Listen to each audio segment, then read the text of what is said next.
யானை பாகன் யானையின் அருகில் நெருங்கிய போது யானை அவனை தூக்கி எறிந்தது. யானைக்கு மதம் பிடித்து விட்டது என்ற கூச்சல் கிளம்பிய போது அந்த சந்தர்ப்பம் இளவரசரை வந்தடைந்தது. அதை அவர் பயன்படுத்தி கொள்ளாமல் விட்டிருந்தால் இந்த வரலாறு வேறு விதமாக போயிருக்கும். தமிழ்நாட்டின் சரித்திரத்தில் ராஜராஜ சோழர் உன்னத ஸ்தானத்துக்கு வந்திருக்கவும் முடியாது. அதிர்ஷ்டவசமாக அந்த சந்தர்ப்பத்தை தெரிந்து கொண்டு அதை உபயோகப்படுத்திக் கொள்ளும் அறிவாற்றல் இளவரசரிடம் இருந்தது. படகோட்டி முருகையன் முதல் நாள் கூறிய வரலாற்றை நினைவுபடுத்திக் கொண்டார். யானையை நெருங்கி வந்தவன் உண்மையான யானை பாகன் அல்ல, ஏதோ தீய நோக்கத்துடன் வந்தவன். அதனாலே தான் யானை அவனை தூக்கி எறிந்திருக்கிறது என்பதையும் ஒரு நொடியில் யூகித்துக் கொண்டார். வந்தவன் யார், எதற்காக வந்தான் என்பதை எல்லாம் இந்த சமயம் கண்டுபிடிக்க முயன்றால் கிடைத்த சந்தர்ப்பம் தவறி போய்விடும். யானைக்கு மதம் பிடித்து விட்டது என்ற கூச்சலினால் மக்களிடையே உண்டான குழப்பத்தை பின்னர் பயன்படுத்திக் கொள்ள முடியாது. அந்த ஜனக்கூட்டத்தினிடையே தப்பி சென்று கூடிய விரைவில் தஞ்சையை அடைவது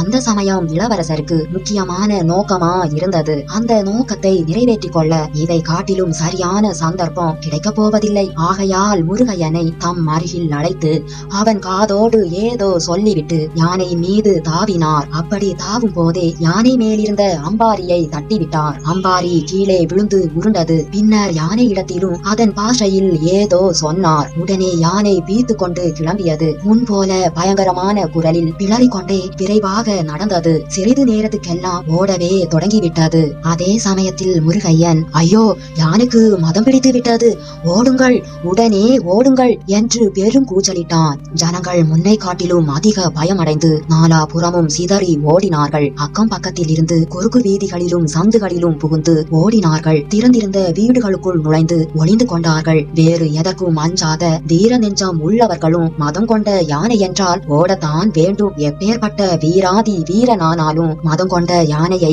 எதிர்க்க முடியாது. யானை வேகமாக ஓடி ஓடி திருவாரூர் நகரத்தை தாண்டியது. இளவரசர் யானையை நேரே தஞ்சாவூர் சாலையில் செலுத்துவதற்கு பதிலாக வடமேற்கு திசையை நோக்கி திருப்பினார். முதலிலே அவருக்கு வழியில் பழையாறையை அடைந்து அங்கே தமக்கையார் இருந்தால் அவரை பார்த்து பேசிவிட்டு தஞ்சை போக வேண்டும் என்ற எண்ணம் இருந்தது. இப்போது அந்த எண்ணம் உறுதியாகியது. மதம் பிடித்த யானை குறுக்கே விழுந்து ஓடுவது தான் இயற்கையா இருக்கும். தஞ்சை சாலையில் சென்றால் மக்கள் தம்மை விடாமல் தொடர்ந்து வர கூடும். வழியில்லாத வழியில் யானை போய்விட்டால் ஜனங்கள் தொடர்ந்து வர முடியாது. இவ்விதம் அதிவிரைவில் சிந்தித்து முடிவு செய்து யானையை வடமேற்கு திசையில் குறுக்கு வழியில் செலுத்தினார். வயல்கள், வரப்புகள், வாய்க்கால்கள், நதிகள், அவற்றின் உடைப்புகள் இவை ஒன்றையும் பொருள்படுத்தாமல் யானை மனம் போன போக்கில் சென்றது. இளவரசரின் உள்ளமும் இனம் தெரியாத உற்சாகத்தை அடைந்து கூண்டிலிருந்து விடுதலை அடைந்த பறவையை போல் ஆகாச வெளியில் வட்டமிட்டு திரிந்தது. தம்முடைய வாழ்நாளில் ஒரு முக்கியமான கட்டத்தை நெருங்கிக் கொண்டிருக்கிறோம் என்றும் உள்ளுணர்ச்சியில் இருந்து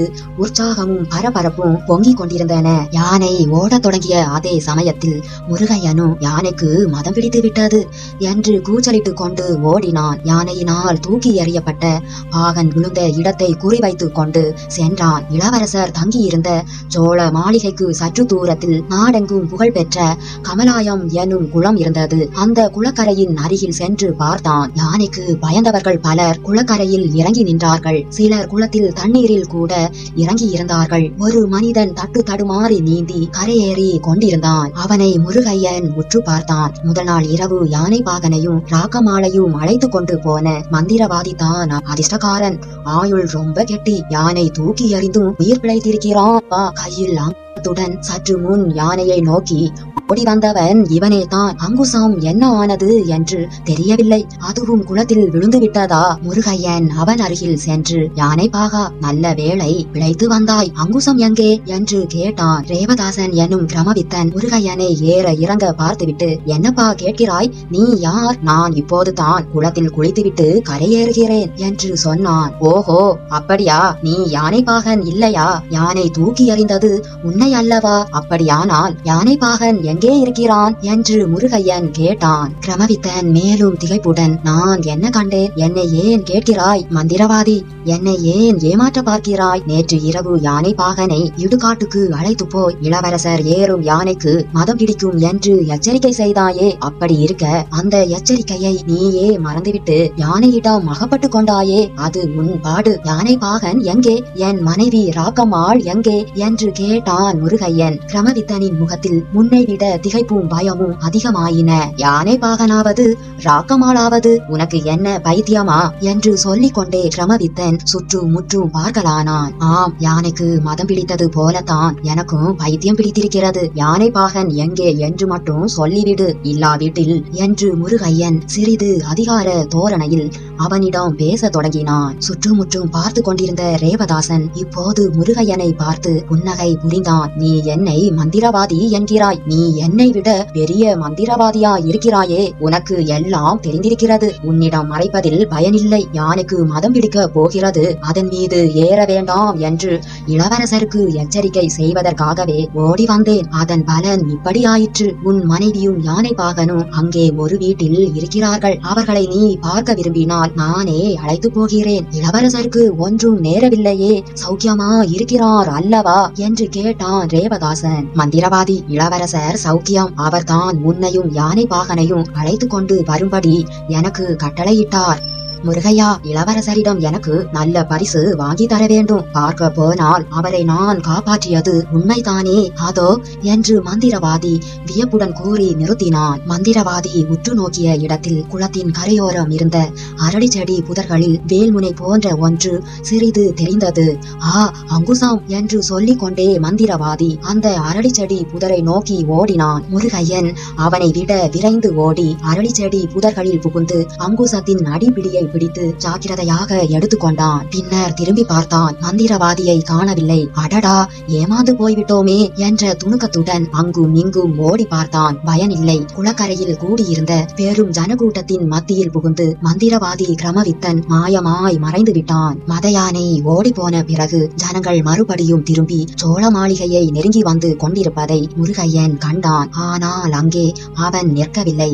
முதல் நாள் மந்திரவாதியை தாம் பார்த்த வீடு எந்த திசையில் இருக்கிறது என்பதை நினைத்து பார்த்து கொண்டு அதை நோக்கி சென்றான் முருகையன். வழியெல்லாம் ராஜவீதிகளில் எல்லாம் ஜனங்கள் ஆங்காங்கு கூடி கூடி நின்று பேசிக் கொண்டிருந்தார்கள். மத யானை ஓடியதை பார்த்தவர்களில் சிலர் யானையின் மீது யாரோ ஆள் இருந்ததாக தோன்றியது என்றார்கள். மற்றும் சிலர் அதை மறுத்தார்கள். அது எப்படி இருக்க முடியும்? யானை பாகனை தூக்கி எறிந்த உடனே தான் யானை ஓடத் தொடங்கி விட்டதே, அதன் மீது யார் ஏறி இருக்க முடியும் என்றார்கள். எல்லோரும் இவ்வாறு விவாதித்துக் கொண்டே சோழ மாளிகையை நோக்கி திரும்பி சென்று கொண்டிருந்தார்கள். தங்கள் இதயம் கவர்ந்த இளவரசருக்கு அபாயம் ஒன்றும் நேரவில்லை என்பதை உறுதிப்படுத்தி கொள்வதற்கு ஜனங்கள் அனைவரும் ஆவலாக இருந்தார்கள். முருகையன் ஜனங்கள் வந்த திசைக்கு எதிர் திசையை சென்று குறிப்பிட்ட சந்தை அடைந்தான். அங்கே அப்போது ஜன நடமாட்டமே இருக்கவில்லை. எல்லோரும் ராஜ வீதிகளுக்கு போய்விட்டார்கள். இரவில் பார்த்த வீட்டை பகலில் அவ்வளவு சுலபமாக அடையாளம் கண்டுபிடிக்க முடியவில்லை. உற்று பார்த்து கொண்டே முருகையன் போனான். ஒரு வீடு மட்டும் வெளிப்புறம் பூட்டப்பட்டிருந்தது. உள்ளே இருந்து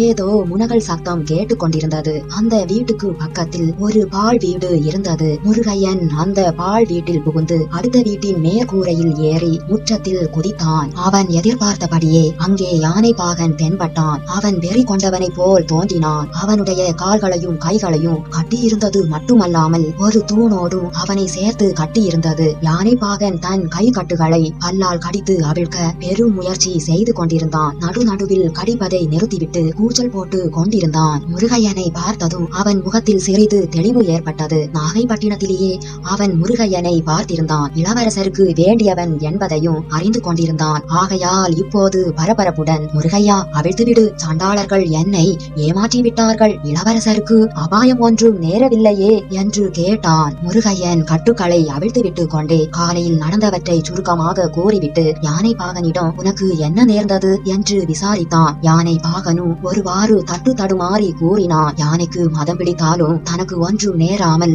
மந்திர கவசம் தருவதாக சொல்லி இந்த வீட்டுக்கு அழைத்து வந்தார்கள் என்றும், இங்கே வந்ததும் சாம்பிராணி புகை போட்டு கொண்டே மந்திரவாதி மந்திரம் ஜபித்தான் என்றும், அப்போது தனக்கு மயக்கமாக வந்து தூங்கி விழுந்து விட்டதாகவும், கண் விழித்து பார்த்தபோது தன்னை தூணோடு கட்டி போட்டிருப்பதாகவும் கூறினான். இருவரும் அந்த வீட்டை விட்டு வெளியேறி சோழ மாளிகையை நோக்கி விரைந்து சென்றார்கள். அவர்கள் அந்த மாளிகையை அடைந்த போது அங்கே முன்னை விட பெரும் கூட்டம் கூடியிருப்பதையும் ஜனங்கள் மிக்க கவலையோடு பேசிக் கொண்டிருப்பதையும் கண்டார்கள். ஜனங்களின் கவலைக்கு காரணம் இளவரசரை காணவில்லை என்பதுதான். அவருக்கு என்ன நேர்ந்தது என்பதை திட்டமாக அறிந்தவர்கள் அங்கு யாரும் இல்லை. யானை மேல் ஒருவர் இருந்ததை பார்த்ததாக மட்டும் சிலர் கூறினார்கள். அவர் ஒருவேளை இளவரசராக இருக்கலாம் என்று யூகித்தார்கள். இளவரசர் யானைகளை பழக்கும் வித்தையில் மிக தேர்ந்தவர் என்பதும் யானைகளின் பாஷை கூட அவருக்கு தெரியும் என்பதும் சோழ நாட்டில் பிரசித்தமா இருந்தன. ஆகையால் மதம் கொண்ட யானையினால் ஒருவருக்கும் தீங்கு நேரிடாமல் அதன் மதத்தை அடக்கும் பொருட்டு பொன்னியின் செல்வர் யானை மேல் ஏறி சென்றிருக்க வேண்டும் என்று சிலர் தங்கள் உறுதியான நம்பிக்கையை தெரிவித்தார்கள். இந்த சமயத்தில் அங்கே முருகையனும் யானை பாகனும் வந்தார்கள். யானை பாகனுக்கு நேற்று இரவு நேர்ந்தது அங்கு உள்ளவர்களுக்கு தெரிந்த போது அவர்களுடைய வியப்பும் திகைப்பும் பன்மடங்கு அதிகமாயின. யானை பாகனை கட்டி போட்டுவிட்டு அங்குசத்தை எடுத்துக்கொண்டு ஓடி வந்தவன் சோழ குலத்தின் விரோதிகளால் அனுப்பப்பட்டவனா இருக்க வேண்டும். ஒருவேளை பழுவேட்டரையர்களே அனுப்பியிருக்க கூடும் என்று சிலர் யூகித்து கூறியதை பெரும்பாலான மக்கள் நம்பினார்கள். அதனால் பழுவேட்டரையர்களின் மீது அவர்களுடைய கோபம் அதிகமானது. அந்த கோப வெறியுடனே பலர் உடனே தஞ்சையை நோக்கி கிளம்பினார்கள். யானை போன வழியை விசாரித்துக் கொண்டு ஒரு பகுதியினரும் தஞ்சாவூருக்கு நேரே போகும் சாலையில் மற்றவர்களும் கோபத்துடன் புறப்பட்டு சென்றார்கள்.